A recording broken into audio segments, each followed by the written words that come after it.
Пехчевско-Спиково се запиша во картата на населени места во Македонија, заедно со уште 16 населени места во 12 општини, и Спиково од Пехчево конечно стана село, со што се исполни 3-децениската административна борба на иселените спиковци, нивното родно место да биде препознатливо и да има можност за развој. Ја тука се сум млади, повеќе млади искаме да обработуваме земја, да екзистираме од тука, да се поврашаме на село и така само тебе инфраструктура, водовод направихме, пат ни требе.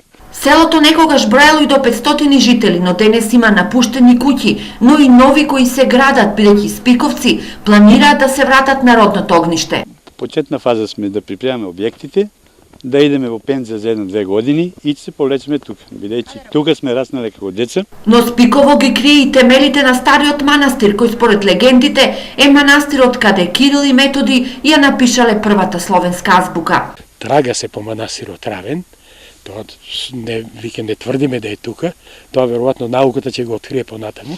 Меѓутоа, према топонимите, ние викаме равна река тука. Па како да ви кажем, значајме по тоа што ние мислиме дека тоа е Равен и тука е создадена азбуката словенска. Со Спиково, Пехчево и сега побогато со уште едно село. Сега ќе имаат, може да формираат местна заедница и да ги остваруваат своите интереси во рамките на постојаната општина побрзо, поефикасно, да спекна комунално уредување. Веќе ние почнавме постапка за усвојување на општ акт за село, што очекуваме да се случи тоа многу брзо. Автоматски после нова година веќе луѓето што сакаат да се вратат во село можат да се извадат лични карти од самото село. Па се надевам дека заедно со градоначалникот и општината и јас како пратеник од општина Пехчево ќе направиме напори да заживее тука и туризмот.